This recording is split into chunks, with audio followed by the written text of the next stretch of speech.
بسم اللہ الرحمن الرحیم الحمد للہ رب العالمین والصلاة والسلام علی سید الانبیاء والمرسلین علیہ وعلی آلہ واصحابہ اجمعین اما بعد۔ معزز سامعین و ناظرین، نور رمضان افطار ٹرانسمیشن کے ساتھ آپ کا میزبان محمد ایوب اوان حاضر خدمت ہے۔ آج 6 رمضان المبارک اور ہمارا یہ آج کا 6واں پروگرام ہے۔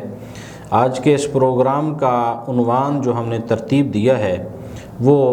سورہ بقرہ کے فضائل، اس کی اہمیت اور اس کے اندر جو مختلف موضوعات بیان ہوئے ان کا خلاصہ بیان کرنا ہے۔ آج کے اس پروگرام میں اپنے تمام دیکھنے والوں کو، سننے والوں کو خوش آمدید کہوں گا اور اپنے ان تمام ساتھیوں سے میں التماس کروں گا کہ جنہوں نے ہمارے چینل کو ابھی تک سبسکرائب نہیں کیا وہ ہمارے چینل کو سبسکرائب کر دیں، اور ہماری اس ویڈیو کو اگر آپ مناسب سمجھیں، آپ کو اچھا لگے تو آگے شیئر ضرور کر دیں۔ میں بار دیگر آپ کا شکر گزار ہوں کہ آپ ہمارے پروگرام کو دیکھنے کے لیے وقت نکالتے ہیں، اور یقیناً یہ افطار کا وقت ہر دوست کی مصروفیت کا وقت ہوتا ہے، ہر ماں بہن کی مصروفیت کا وقت ہوتا ہے، لیکن پھر بھی آپ ہمارے یوٹیوب چینل جامعہ قادریہ رضویہ ٹرسٹ فیصل آباد کے یوٹیوب چینل کے لیے آپ وقت نکالتے ہیں، اور ہم کوشش کرتے ہیں کہ روزانہ کی بنیاد پر نت نئے موضوعات کے ساتھ آپ کی خدمت میں حاضر ہوں اور آپ تک زیادہ سے زیادہ مفید معلومات فراہم کر سکیں۔ آج کے عنوان سے بھی یقیناً آپ قرآن مجید کی اس بڑی سورت کی مختلف موضوعات اور اس کے مختلف جو سیاق و سباق ہے اس سے آپ واقفیت حاصل کر سکیں گے۔ میرے ساتھ آج اس عنوان پر گفتگو کرنے کے لیے جو دوست فاضل موجود ہیں، مولانا محمد شاہد مدنی، یہ جامعہ قادریہ رضویہ کے ہونہار فاضل ہیں اور جامعہ قادریہ رضویہ کی جو ٹیم ہے اس کے اندر آپ شامل ہیں۔ میں مولانا محمد شاہد مدنی صاحب آپ کو خوش آمدید کہتا ہوں، ویلکم کرتا ہوں اور آپ کا شکریہ ادا کرتا ہوں کہ آپ تشریف لائے۔ ناظرین، میں یہ عرض کرتا چلوں کہ مولانا محمد شاہد مدنی جو کہ ایک زبردست عالم دین بھی ہیں، اور اس کے ساتھ ساتھ اللہ تعالیٰ نے انہیں آواز کا بھی ایک خاص ملکہ عطا فرمایا ہے۔ یہ خوبصورت آواز کے حامل ہیں اور اسی آواز کو یہ نعت مصطفیٰ پڑھنے کے لیے استعمال کرتے ہیں۔ خوبصورت انداز میں یہ کلام اعلیٰ حضرت پیش کرتے ہیں اور دیگر شعراء کے جو محبت مصطفیٰ سے البریز کلام ہیں وہ پیش کرتے ہیں۔ قبل اس کے کہ ہم اپنے موضوع کی طرف بڑھیں، میں چاہوں گا کہ آپ کی خوبصورت آواز سے نعت مصطفیٰ کے اعلیٰ حضرت کے کلام سے چند اشعار سماعت کریں اور پھر آگے بالترتیب ہم اپنے پروگرام کا آغاز فرمائیں گے۔ شکریہ۔ صلی اللہ علیہ یا رسول اللہ وسلم علیہ یا حبیب اللہ۔ سبحان اللہ۔ واہ کیا جود و کرم ہے شاہ بطحا تیرا، نہیں سنتا ہی نہیں مانگنے والا تیرا، اور میں تو مالک ہی کہوں گا کہ ہو مالک کے حبیب، میں تو مالک ہی کہوں گا کہ ہو مالک کے حبیب، یعنی محبوب و محب میں نہیں میرا تیرا،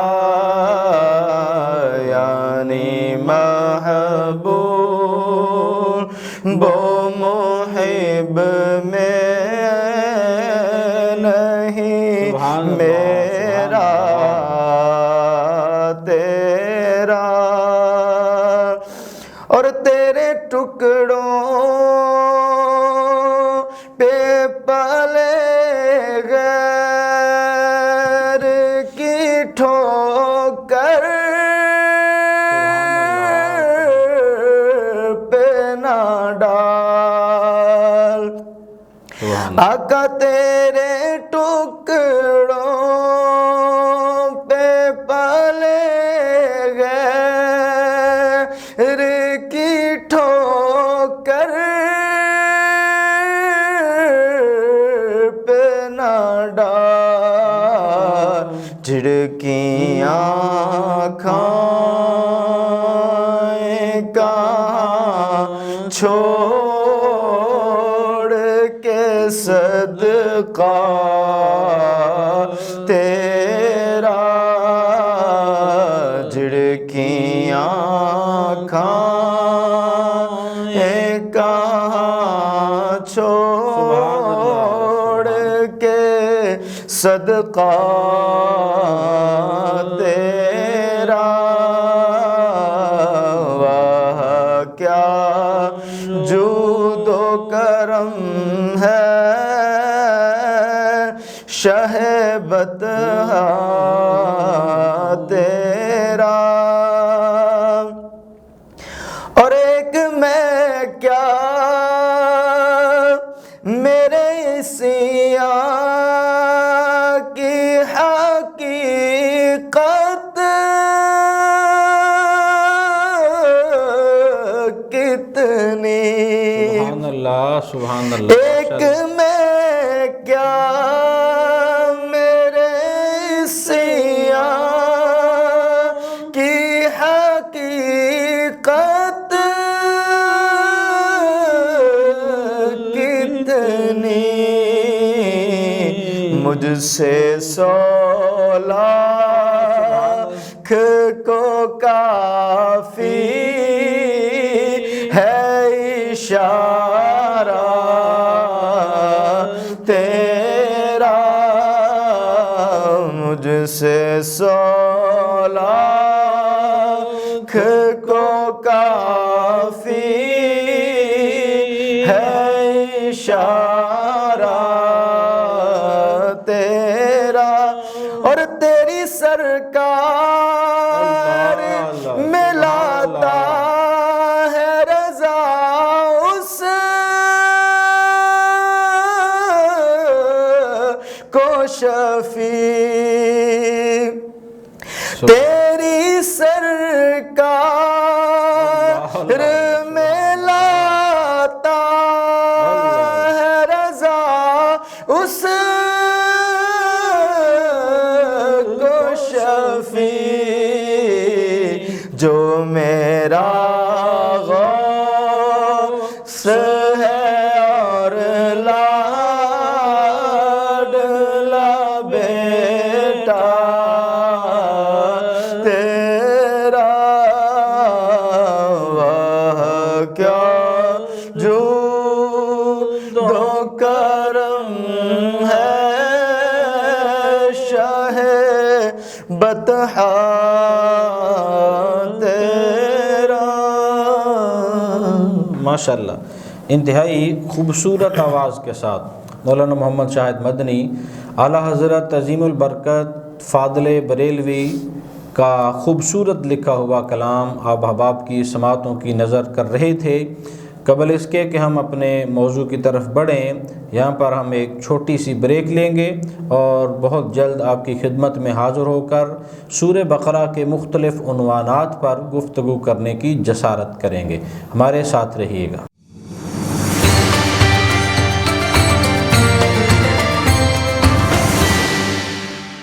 جی ویلکم بیک، خوش آمدید۔ ہم نور رمضان افطار ٹرانسمیشن میں ایک مرتبہ پھر آپ کو خوش آمدید کہتے ہیں۔ سورہ بقرہ کے کچھ عنوانات آپ احباب کی سماعتوں کی نظر کرنے کی کوشش کرتے ہیں۔ سورہ بقرہ جو قرآن مجید کی سب سے بڑی سورہ مبارکہ ہے، جو 40 رکوعات پر مشتمل ہے، اور اس کے اندر مختلف موضوعات بیان ہوئے ہیں، اور وہ مختلف موضوعات مختلف انبیاء کرام کے ساتھ وابستگی رکھتے ہیں۔ ہم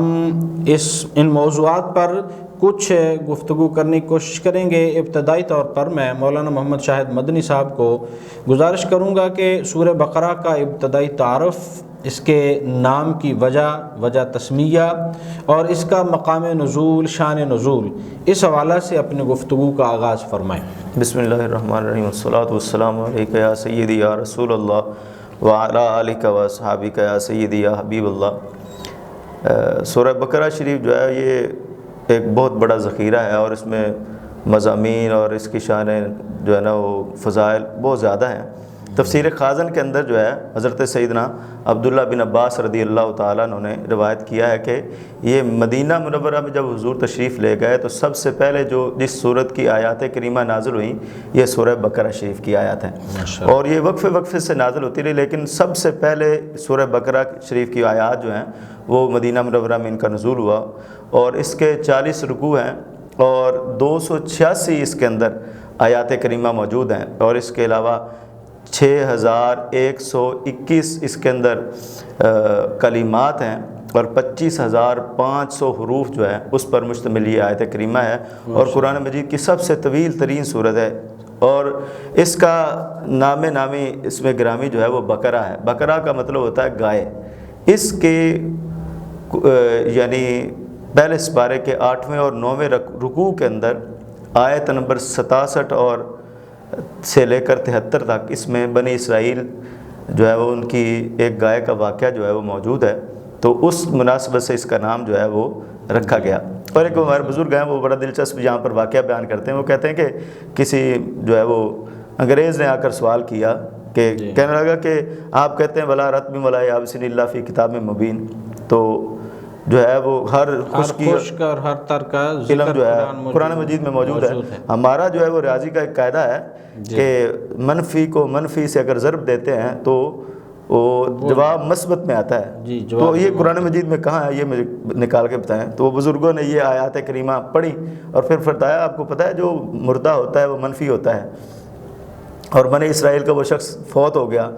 اب اس کے قاتل کا پتہ لگانا تھا، پھر ایک گائے لائی گئی، اس کے معاملات جو ہے وہ سب کرنے کے بعد اس کو پھر منفی کیا گیا، اور اس کا ایک ٹکڑا جب مقتول پر مالا گیا تو وہ مثبت ہوا، اور اس نے جواب دے دیا۔ فرمایا یہ پہلے سپارے کے اندر ہی کلیہ موجود ہے، یعنی کہ اب یہ ہمارے مطالعے کی کمی ہے، لیکن قرآن مجید جو ہے وہ اگر اس کو جس طرح یورپ جو ہے وہ سائنس اور ٹیکنالوجی پر تحقیق کر رہا ہے، ہم قرآن مجید پر جو ہے وہ تحقیقات شروع کر دیں تو اللہ رب العزت جو ہے وہ اس کے صدقے سے ہمیں بہت سارے معاملات کے اندر جو ہے وہ آسانیاں عطا فرما سکتا ہے۔ اور الحمدللہ بے شمار تحقیق اس پہ قرآن مجید پہ ہو بھی چکی ہے، اور آج کے دور میں الحمدللہ لوگ کر بھی رہے اور اس سے دنیا فائدہ اٹھا رہی ہے، دنیا فائدہ۔ ہاں یہ ہے کہ ہم فائدہ اٹھانے میں کچھ کوتاہیاں برت رہے ہیں، وگرنہ قرآن مجید پہ تحقیق کرنے والے لوگ جو الحمدللہ آج بھی بے شمار لوگ موجود ہیں، وہ لوگ کام کر رہے ہیں۔ ضرورت اس امر کی ہے کہ اس سے زیادہ فائدہ حاصل کیا جا سکے۔ جی ماشاءاللہ۔ آگے میں عرض کروں گا کہ اس کا جو شان نزول آپ نے بیان کیا، اس کے کچھ ابتدائی طور پر آپ فضائل پر روشنی ڈالیں، اور پھر آگے بالترتیب ہم اس کے مختلف موضوعات کی طرف آگے بڑھیں گے۔ بخاری شریف کے اندر، مسلم شریف کے اندر اور دیگر احادیث مبارکہ کی کتب کے اندر اور ترمذی شریف کے اندر بھی اس سورہ مبارکہ کے بہت سارے فضائل جو ہیں وہ بیان کیے گئے۔ احادیث مبارکہ کا ایک طویل سلسلہ ہے، اس میں سے چند جو ہے وہ موتی میں آپ کے سامنے پیش کرتا ہوں، جس میں حضرت ابو امامہ باہلی رضی اللہ تعالیٰ عنہ ان کی روایت ہے۔ حضرت جناب رسول اللہ صلی اللہ علیہ وسلم نے ارشاد فرمایا، یہ ایک تھوڑی سی طویل حدیث پاک ہے جس میں فرمایا گیا کہ قرآن مجید کی تلاوت کیا کرو، یہ قیامت کے دن تمہاری شفاعت کرے گا۔ ماشاءاللہ۔ اور فرمایا کہ اس میں 2 روشن صورتیں ہیں،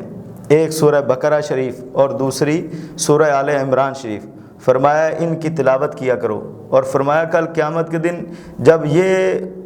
وارد ہوں گی تو اس طرح ان کی صورت ہوگی کہ جیسے بادل آ رہا ہے، یا اس طرح ہوگا جیسے پرندوں کا ایک غول جو ہے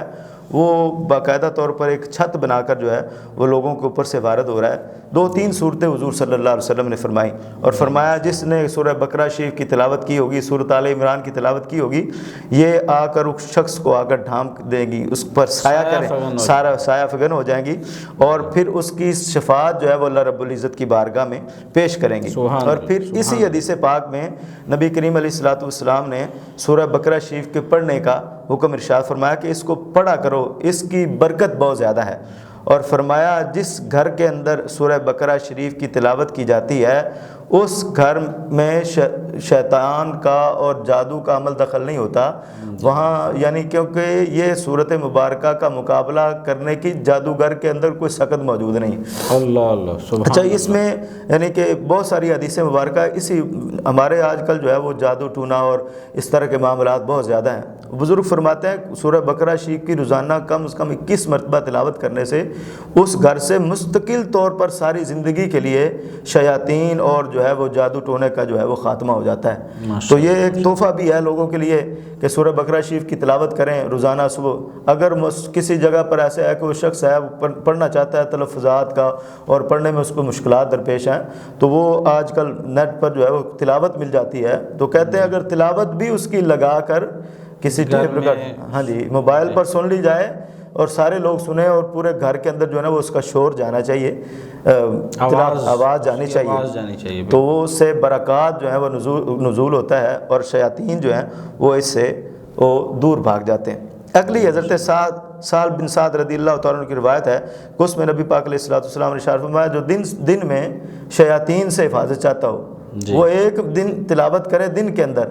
تو 3 دن تک جو ہے وہ شیطان اس گھر کے قریب نہیں آئے گا، اور جس نے رات میں سورہ بقرہ شریف کی تلاوت کی تو 3 راتوں تک جو ہے اس کا فیضان جو ہے وہ برقرار رہتا ہے، 3 دن تک شیطان جو ہے وہ اس گھر کے اندر قدم نہیں رکھ پاتا۔ سبحان اللہ، ماشاءاللہ۔ تو اس میں حضرت سیدنا ابو ہریرہ رضی اللہ تعالیٰ عنہ کی روایت بھی ہے کہ مصطفیٰ نبی رحمت صلی اللہ علیہ وسلم نے ارشاد فرمایا کہ قرآن مجید کی جو ہے وہ ہر چیز کی ایک بلندی ہوتی ہے جی، اور قرآن مجید کے اندر بلندی جو ہے اللہ رب العزت نے سورہ بقرہ شریف کو عطا فرمائی ہے، اور اس کی پھر آگے ایک اور وجہ بیان کی کہ اس کو بلند اس لیے بنایا کہ اس کے اندر ایک آیت ہے جو قرآن مجید کی آیتوں کی سردار ہے، اور وہ آیت الکرسی شریف ہے۔ سبحان اللہ، تو اس کے فضائل تو ہیں مثلا بے شمار ہیں، پڑھتے چلے جائیں کہ جتنا مرضی خوف اور چوری چکاری کا خطرہ اور معاملات ہوں، وہ سورہ بقرہ شریف کی رات کے وقت آپ کو اگر پریشانی ہے تو اس کو پڑھ کر اپنے اوپر دم کریں اور اپنا حصار لگائیں ماشاءاللہ۔ اور اگر گھر کے اندر آپ چاہتے ہیں کہ حفاظت ہو تو رات کو اول آخر درود پاک پڑھ کے آیت الکرسی پڑھیں اور اپنے اوپر پھونک مارے اور گھر کا انگلی سے صرف حصار کر دیں، اشارہ کریں کہ پورے گھر کی، تو انشاءاللہ ہر قسم کے معاملات سے آیت الکرسی کی برکت سے اللہ رب العزت جو ہے وہ حفاظت فرماتا ہے۔ جی معزز ناظرین، آپ نے گفتگو سماعت فرمائی اور اس میں سے یہ چیز یقیناً ہر شخص کے لیے تحفہ ہے کہ کوئی بھی شخص اپنے گھر میں رات سوتے ہوئے خود بھی سورہ بقرہ کے اندر جو آیت الکرسی کی ایک آیت مبارکہ آتی ہے وہ خود بھی اس کی تلاوت کرے اور اپنے بچوں کو بھی اس کی تلقین کرے، اور اگر بچے نہیں پڑھ پاتے تو خود پڑھ کے اپنے بچوں پہ پھونک دیا کریں،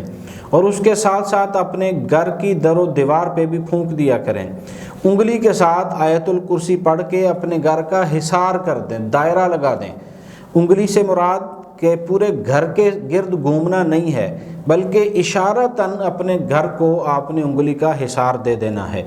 اس سے کیا ہوگا کہ شیاطین اور کوئی بھی چور آپ کے گھر کے اندر داخل نہیں ہو سکے گا، اور اس کے ساتھ ساتھ بزرگوں کا یہ عمل بھی آپ احباب کی سماعتوں کی نظر کرنا ضروری سمجھتے ہیں کہ اگر آپ کہیں ایسے راستے سے گزر رہے ہیں کہ یہاں پر آپ کو خدشہ ہے کہ یہاں پر چور ڈاکو موجود ہوں گے یا کوئی ایسی چیز موجود ہوگی، کوئی ایسا درندہ موجود ہوگا جو کہ آپ کی ذات کو نقصان پہنچا سکتا ہے، آپ آیت الکرسی پڑھیں، اپنی گاڑی کو بھی، اپنی یعنی سواری کو بھی اور اپنے آپ کو بھی پھونک دیں، اللہ رب العزت آپ کو بحفاظت اس راستے سے گزار دے گا۔ سورہ بقرہ یہ اتنی عظمتوں اور برکتوں والی سورہ مبارکہ ہے، ہم اس پر مزید آگے گفتگو کریں گے۔ یہاں پہ ایک چھوٹا سا وقفہ لے کے بہت جلد آپ کی خدمت میں دوبارہ حاضر ہوں گے۔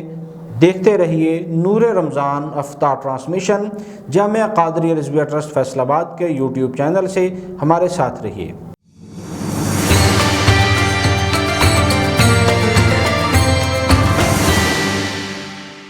جی معزز ناظرین، ویلکم بیک، خوش آمدید۔ نور رمضان افطار ٹرانسمیشن کے ساتھ جامعہ قادریہ رضویہ ٹرسٹ فیصل آباد کے یوٹیوب چینل سے میں آپ کا میزبان محمد ایوب اعوان حاضر خدمت ہوں۔ مولانا محمد شاہد مدنی ہمارے ساتھ سورہ بقرہ کی کچھ خصوصیات اور اس کے مختلف عنوانات پہ ہمارے ساتھ گفتگو ارشاد فرما رہے ہیں۔ میں آپ سے عرض کروں گا کہ سورہ بقرہ کے ابتدا سے لے کر آگے بالترتیب جو اس میں مختلف موضوعات بیان ہوئے ہیں، مختلف موضوعات پہ آپ اپنی اپنی روشنی ڈالیں۔ بسم اللہ الرحمن الرحیم۔ یہ سورہ بقرہ شریف، اس میں سب سے بڑا جو مضامین میں سے سب سے طویل ترین مضامین میں سے وہ ایک مضمون ہے، وہ بنی اسرائیل کے معاملات ہیں۔ اور اس میں یعنی بچڑے کی پوجا کرنا، پھر وہ سورہ جو اس کی وجہ تسمیہ بیان کی گئی ہے کہ اس میں گائے کا ذکر ہے، اس واقعے کی تفصیلات ہیں۔ اس کے علاوہ پھر یہ انہوں نے بہت ساری اللہ رب العزت نے یہ بنی اسرائیل پر انعامات کیے، ان انعامات کا تذکرہ ہے۔ اور پھر یہ کیونکہ ناشکری قوم تھی تو ان کی جو ہے وہ پھر ریشہ دانیوں کو اور ان کے جو ہے وہ معاملات کو بھی اللہ رب العزت نے اس کے اندر بیان کیا۔ پھر یہ یہودیت جو ہے وہ کس طرح اس نے جو ہے وہ نقصانات پہنچائے ہیں پوری کائنات کو، دنیا کے اندر کس طرح ان کی جو ہے وہ غلط معاملات ہیں، اس کی تفصیلات بھی کچھ اس جو ہے وہ صورت کے اندر جو ہے وہ بیان کی گئی ہیں۔ اور مسلمانوں کو ان سے بچنے اور ان سے محفوظ رہنے کی تلقین جو ہے وہ اللہ رب العزت نے اس کے اندر جو ہے وہ فرمائی ہے۔ تو یہ مضامین جو ہے وہ اس کے اندر خاص طور پر جو ہے وہ بیان کیے گئے ہیں۔ اس کے علاوہ یہ قرآن مجید کی جو سورہ ہے اس کی شروع ابتدائی آیات جو ہیں وہ ذالک الکتاب لا ریب فیہ، یہاں سے شروع ہوتے ہیں۔ اس میں قرآن مجید کی صداقت اور اس کی حقانیت کو جو ہے وہ اللہ رب العزت نے بیان کیا کہ اس میں شک و شبے کی کوئی گنجائش نہیں ہے، ہم نے یہ کلام اتارا ہے اور کسی کی یہ جرت نہیں ہے کہ وہ اس کے اندر جو ہے وہ شک و شبہ جو ہے وہ کر سکے۔ ابتدا ہی میں تصدیق کی مہر اس پہ لگا دی گئی۔ بالکل، یہ صرف سورہ بقرہ نہیں بلکہ پورے قرآن پاک کے متعلق ارشاد فرمایا گیا ہے۔ اور اس کے اندر پھر جو ہے وہ قرآن مجید کے اندر جو لوگ شک کرتے ہیں کہ یہ شاید حضور نبی رحمت صلی اللہ علیہ وسلم نے وہ اپنی علمی قابلیت اور اپنی جو ہے وہ زبان کی تیزی ہے اس کی وجہ سے یہ اس کو، یا ذہن کی تیزی کی وجہ سے اس کو تخلیق کر لیا ہے۔ تو اللہ رب العزت نے پورے قرآن مجید کے بارے میں اس میں کے اندر کھلا چیلنج جو ہے وہ اللہ رب العزت نے ارشاد فرمایا کہ یہ قرآن مجید رب کا کلام ہی ہے، اور اگر تم کہتے ہو کہ نہیں یہ رب کا کلام، تو پھر اس جیسی پہلے 10 صورتوں کے بارے میں کہا گیا، پھر کہا گیا کہ ایک صورت بنا کے لاؤ، اور پھر قیامت تک کے لیے اللہ رب العزت نے خود اس کا رد فرمایا، چیلنج دے کر پھر رد بھی اس کا کیا کہ فَإِن لَّمْ تَفْعَلُوا وَلَن تَفْعَلُوا فَاتَّقُوا النَّارَ الَّتِي وَقُودُهَا النَّاسُ وَالْحِجَارَةُ، یہ ہو ہی نہیں سکتا اگر تم نہ لا سکو، اور پھر وَلَن تَفْعَلُوا تم ہرگز لا ہی نہیں سکو گے، تمہاری یہ بس کی بات نہیں ہے۔ انہوں نے کچھ دوستوں یعنی کہ وہاں پہ کفار و مشرکین نے کوشش کی کہ جناب وہ الفیل وما ادراک ما الفیل کچھ جو ہے نا وہ، تو لوگوں نے کہا یہ تم کیا بیان کر رہے ہو، ہاتھی کو تو سب نے دیکھا ہوا ہے، سارے جانتے ہیں کہ یہ کیا ہوتا ہے۔ تو اس طرح کے یعنی کہ مضحکہ خیز جو ہے وہ انہوں نے کوششیں کی بھی صحیح، لیکن جو اللہ رب العزت کا یہ چیلنج ہے وہ 1400 سال گزر گئے ہیں، اور ایک صورت بھی قرآن مجید کی صورت جیسی وہ ابھی تک کوئی بنا کر جو ہے وہ پیش نہیں کر سکا۔ بے شک بے شک۔ اس صورت مبارکہ میں حضرت سیدنا آدم علیہ السلام کی تخلیق کا بھی ذکر ہے، اور ان کے سامنے فرشتوں کے جھکنے کا، یعنی کہ فرشتوں کا، بلکہ میں عرض کروں گا کہ آپ کی جو تخلیق والا واقعہ ہے اس کو بھی آپ بیان فرمائیں، اور پھر آگے تعمیر کعبہ اور پھر کعبۃ اللہ کا جو رخ تبدیل ہونے والا واقعہ وہ بھی اسی میں ہے، اب اس پر بھی روشنی فرمائیں۔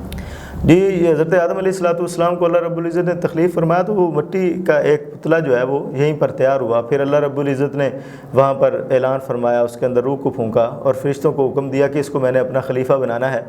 تو تم جو ہے وہ سارے سجدہ کرو۔ اب اس میں جو ہے وہ ابلیس بھی موجود تھا، اس نے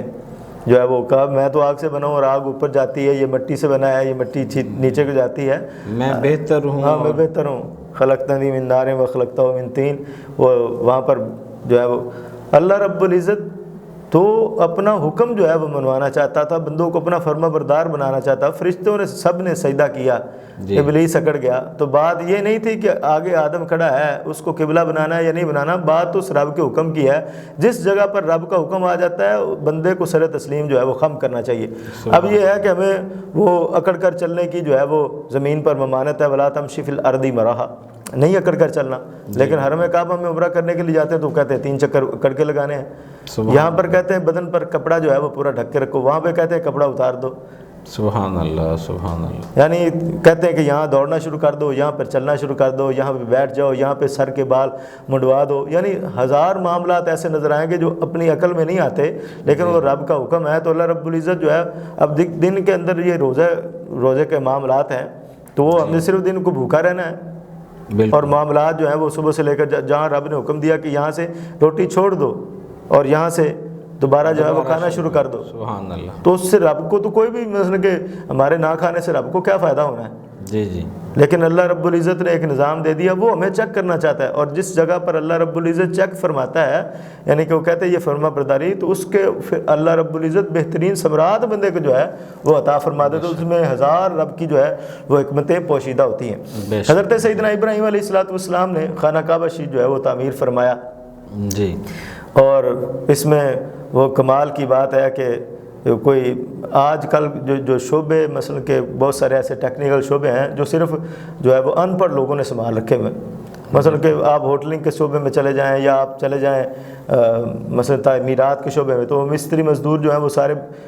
سرے سے جو ہوتا ہے وہ اکثر ان پڑھ ہوتے ہیں۔ اس طرح ہوٹل کے شعبے میں تو مثلا کہ وہ اپنے ہاتھ دھوئیں وغیرہ، ان کو غسل وغیرہ کسی قسم کے معاملات کو جو ہے علم نہیں ہوتا، تو ہمیں نہیں پتہ کہ وہ کس طرح کے معاملات کر کے جو ہے ہمارے کے کھانا صرف کر رہے ہیں۔ ویسے تو وہ جو مرچ مسالے ڈال کے جو ہے وہ کھانا مزیدار ہی ہوتا ہے، لیکن میں تو اپنے اکثر دوستوں کو کہتا ہوں کہ کھانا گھر سے کھایا کریں، گھر جیسا پاکیزہ اور صاف ستھرا کھانا جو ہے وہ کہیں بھی میسر نہیں آ سکتا۔ تو اب یہاں پر جو ہے وہ مستری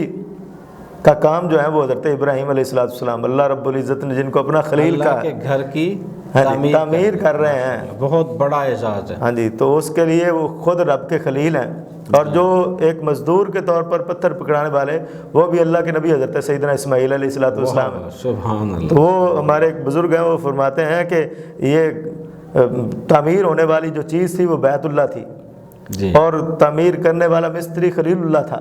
جی، اور اس کے ساتھ مزدوری کرنے والا وہ ذبیح اللہ تھا، اور اس کی مزدوری کے طور پر انہوں نے پھر حبیب اللہ مانگ لی۔ اللہ ربنا وابعث فیہم رسولا، وہاں پر دعا مانگی، یا اللہ جو تم نے اپنا حبیب بھیجنا ہے اس کو ہماری نسل سے جو ہے وہ بھیج دے۔ سبحان اللہ سبحان اللہ۔ پھر یہ قبلے کی تبدیلی کا جو ہے وہ بھی ذکر اسی سورہ مبارکہ کے اندر ہے، سورہ بقرہ شریف کے دوسرے یعنی کہ دوسرے پارے کے اندر دوسرے رکوع کے اندر قد نرا تقلب وجہک فی السماء فلنولینک قبلۃ ترضیٰ، یہ اس کے یعنی کہ واقعات سے کو سباق میں بزرگوں نے درج فرمایا کہ مکہ شریف میں آپ خانہ کعبہ کی طرفی منہ کر کے نماز پڑھتے تھے، لیکن چند وجوہات تھیں، جب مدینہ منورہ تشریف لائے تو اس وقت آپ نے بیت المقدس کی طرف منہ کر کے جو ہے وہ نماز پڑھنا شروع کی۔ حکمت ایک یہ بھی ارشاد فرماتے ہیں بزرگ کے دونوں قبلوں کا حضور کو امام بنانا تھا۔ اللہ اللہ سبحان اللہ۔ لیکن حضور کے دل میں تھی، خوبصورت میرے حضور فرماتے ہیں کہ میرے دل میں یہ آیا کہ میرے جد امجد حضرت ابراہیم علیہ السلام نے اس کو بڑی خوبصورتی سے بڑی محنت سے تعمیر کیا تھا، تو ہمارا قبلہ یہ ہونا چاہیے۔ تو نماز کے دوران ہی یہ خیال دل میں پیدا ہوا، 2 رکعتیں پڑھ لی تھی، 2 بھی باقی تھی، دل میں خیال پیدا ہوا، اور کتنی خوبصورت جو ہے وہ اللہ رب العزت نے اس کی عکاسی فرمائی۔ اللہ رب العزت فرماتا ہے قد نرا تقلب وجہک فی السماء، محبوب دل میں تم نے بات رکھی ہوئی ہے کہ قبلہ تبدیل ہو جائے، اور اسی وجہ سے چہرہ تم نے آسمان کی طرف اٹھایا ہے اور ہم آپ کے چہرے کی زیارت کر رہے ہیں، سبحان اللہ، ہم آپ کو دیکھ رہے ہیں۔ اچھا پھر میں نے یعنی قرآن مجید کے اندر ایسے ایسے مضامین دیکھے ہیں کہ اللہ رب العزت حضور کو فرماتا ہے کہ محبوب تم نے دیکھا، ٹھیک ہے، یہ الم تر کیف فعل ربک باصحاب الفیل، تم نے نہیں دیکھا ہاتھی والوں کے ساتھ ہم نے کیا کیا، یعنی اس طرح کے الفاظ اور واقعات جو نا وہ حضور کو دکھانے کی بات جو ہے اللہ رب العزت فرماتا ہے۔ اور جب جو ہے وہ کائنات کے ذرے ذرے کو اللہ رب العزت دیکھتا ہے، لیکن کسی کے دیکھنے کو رب بیان نہیں فرماتا، لیکن محبوب کو جب بھی دیکھتا ہے جیسے دیکھتا ہے وہ اس کو رب بیان ضرور فرماتا ہے۔ والضحیٰ، محبوب تیرے خوبصورت چہرے کی قسم ہے، واللیل اذا سجا، تیرے سینے کی قسم، تیرے قدموں کے مکہ میں تیرے چلنے کی قسم، ہر چیز کی قسمیں. اور یہ اب دل میں خواہش پیدا ہوئی کہ قبلہ تبدیل ہو جائے تو اللہ رب العزت نے حضور محدث اعظم پاکستان رحمۃ اللہ علیہ یہاں پر ایک بڑی خوبصورت بات فرماتے ہیں. کہتے ہیں مجھے لگتا یوں ہے کہ جب حضور نے آسمان کی طرف دیکھا ہوگا تو اللہ رب العزت نے جبریل کو بلایا ہوگا اور کہا یہ آیات لے جو میرا محبوب قبلے کی تبدیلی کی خواہش رکھتا ہے. تو حضرت جبریل نے یہ کہا ہوگا کہ یا اللہ تیرا محبوب نماز پڑھ رہا ہے، اس نے 2 رکعتیں پڑھ لی ہیں، 2 رکعتیں ابھی باقی ہیں، تو وہ نماز مکمل کر رہا ہے، تیری عبادت کر رہا ہے، تو مکمل کر لیتا تو پھر لے جاؤں گا. تو اللہ رب العزت نے فرمایا ہوگا نہیں جبریل، میرے محبوب نے خواہش نماز کے اندر کی ہے، ہم پورا بھی سے نماز کے اندر ہی کریں. سبحان اللہ، سبحان اللہ، ماشاء اللہ.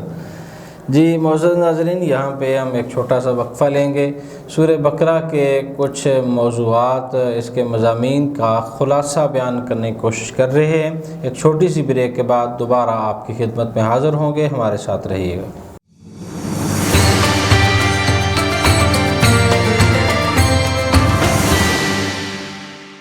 جی ویلکم بیک، خوش آمدید معزز ناظرین. سورہ بقرہ کے مختلف عنوانات کا آپ خلاصہ سماعت فرما رہے ہیں. مولانا محمد شاہد مدنی اس پر حاصل سیر گفتگو ارشاد فرما رہے ہیں. مولانا محمد شاہد مدنی صاحب، آپ نے جو اس میں واقعات بیان ہوئے ان پر روشنی ڈالی. یہ ہمارا آخری سیشن ہے. ہم چاہیں گے کہ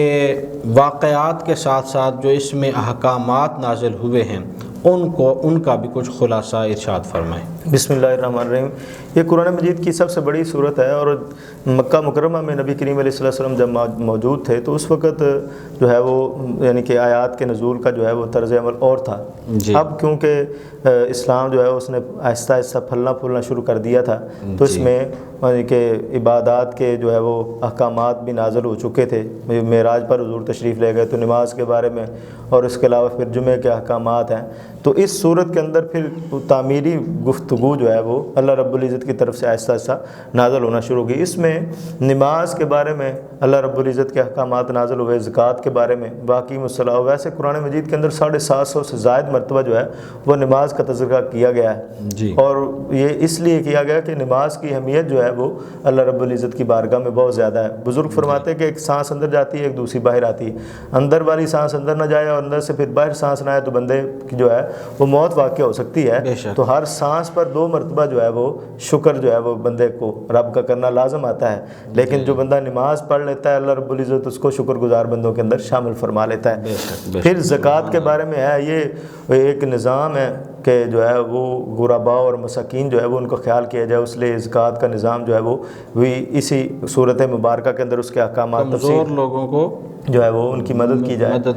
مدد کرنے کے لیے، اور ان کو جو ہے وہ ان کے گزر بسر کے لیے جو ہے وہ اسباب مہیا کرنے کے لیے. پھر روزہ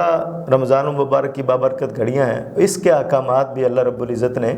اسی مبارک صورت کے اندر جو ہے وہ نازل فرمائے. اور اس کے علاوہ حج کے اور جہاد کے معاملات، اور اس کے علاوہ قمری مہینے جو ہیں وہ ہمارے اسلامی مہینے جو ہیں ان کے اوپر اعتماد کے بارے میں اللہ رب العزت نے احکامات جو ہیں وہ اسی سورہ مبارکہ میں نازل فرمائے. یتیموں کے بارے میں احکامات کہ ان کا مال ناحق نہ کھایا کرو،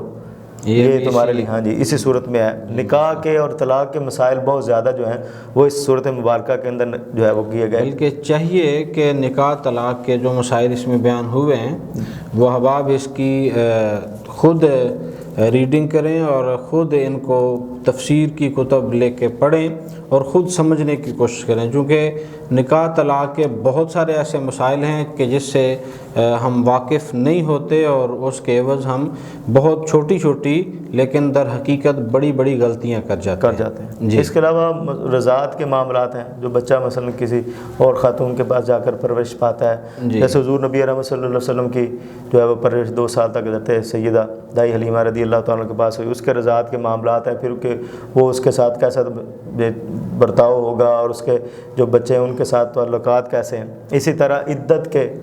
پھر جادو ٹونا جو ہے وہ اس معاشرے کے اندر بڑا عام ہے، اور اس جو ہے وہ اس کی خصوصیت بھی صورت کی بیان کی کہ یہ جادو کے توڑ کے لیے بڑی زبردست صورت ہے ماشاءاللہ. تو جادو کے جو ہے وہ میں چاہوں گا کہ اس کی تھوڑی سی آپ تفصیل بیان کریں تاکہ ہمارے سامعین اسے زیادہ سے زیادہ فائدہ اٹھا سکیں. جادو کے بارے میں جو ہے وہ اللہ رب العزت نے اس کے اندر جو ہے وہ احکامات کو نازل فرمایا، اور اس کے ہم نے جو ابتدائی حصے کے اندر جو ہے وہ درج فرمایا، ذکر کیا کہ سورہ بقرہ کی جو ہے وہ 21 دن تک تلاوت کرنے سے اللہ رب العزت جو ہے وہ جادو سے محفوظ فرما دیتا ہے، شیاطین اس سے بھاگ جاتے ہیں، اور جو ہے وہ پھر اس کے اصل بات یہ ہے بار بار رب پڑھانا بھی اس لیے چاہتا ہے کہ جو پڑھے گا تو اس کی غور جو ہے وہ احکامات پر بھی پڑ جائے گی، معاملات پر بھی پڑ جائے گی، اور جو ہے وہ سارے کام جو ہیں جب وہ بندے کی رجحان اس کا اللہ رب العزت کی طرف کرنا ہے، رجوع ہو جائے اس کا اللہ کی طرف، اس کو یہ سوچ پڑ جائے کہ یہ احکام جو اللہ رب العزت کا حکم ہے اس کو ماننا ہے، جس سے منع کیا اسے رک جانا ہے، تو یہ توجہ بھی ہو جائے گی، اور اس کے صدقے سے بس اصل بات توجہ کی ہے، اللہ کی طرف توجہ ہو جائے تو سارے معاملات جو ہیں وہ درست ہو جاتے ہیں۔ اس کے علاوہ قتل جو ہے نا اس کے ایک احکامات ہیں، پھر مال ناحق کھانے کے جو ہے وہ معاملات، اور شراب اور سود جو ہے، اور جوا، اور اس کے علاوہ خواتین کے کوئی ایام مخصوصہ کے اندر جو احکامات ہیں ان کے مسائل پر بھی جو ہے وہ اس سورہ مبارکہ کے اندر جو ہے وہ مفصل ذکر کیا گیا، کیونکہ ہمارے پاس وقت جو ہے وہ تھوڑا ہے اور ہم صرف مضامین پر بات کر رہے ہیں، تو اب آپ کو صرف مطلع کرنا ہے، بتانا ہے کہ اس کو پڑھیں، اس کے اندر یہ ساری چیزیں جو ہے وہ تفصیل سے درج ہیں، وہ تفصیلات کا جو ہے وہ وقت جو ہے وہ نہیں۔ جی ناظرین، آپ نے سماعت کیا سورہ بقرہ جو قرآن مجید کی سب سے بڑی سورہ مبارکہ ہے، 40 رکوع پہ مشتمل یہ سورہ مبارکہ جو اپنے اندر علم کا، ایک واقعات کا، احکامات کا ایک بہت بڑا ذخیرہ رکھتی ہے۔ اسی سورۃ مبارکہ میں احکامات بھی نازل ہوئے اور بے شمار احکامات نازل ہوئے، جیسا کہ نکاح کے، طلاق کے بہت دقیق مسائل، اور اس کے ساتھ ساتھ نماز کے مسائل، زکوٰۃ کی فضائل بھی، مسائل بھی۔ رمضان المبارک کے متعلق اسی سورہ مبارکہ میں گفتگو موجود ہے۔ قرآن مجید کے نزول کا ذکر اس سورہ مبارکہ میں ہے، اور اسی طرح جو مختلف اقوام کے واقعات اس سورہ مبارکہ میں موجود ہیں ان کو بھی پڑھنے سے علم کی انسان پہ بے شمار راہیں کھلتی ہیں۔ لہٰذا میں اپنے دیکھنے، سننے اور جامعہ قادریہ رضویہ کے ماننے والوں سے یہ التماس کروں گا کہ سورہ بقرہ کو لفظاً پڑھیں۔ اس کی ہر آیت کی ایک دن میں اگر آپ صرف ایک آیت مبارکہ کی تفصیل پڑھ لیتے ہیں اور اس کی تفسیر جان لیتے ہیں تو یقیناً آپ کے پاس علم کا ایک بڑا خزانہ جمع ہو جائے گا۔ ہم انہی کلمات کے ساتھ آپ سے اجازت چاہیں گے، کل انشاءاللہ العزیز اسی وقت دوبارہ ایک نئے مہمان اور نئے عنوان کے ساتھ آپ کی خدمت میں حاضر ہوں گے۔ تب تک کے لیے اپنے میزبان محمد ایوب بوان کو اجازت دیجیے۔ اللہ حافظ و نگہبان۔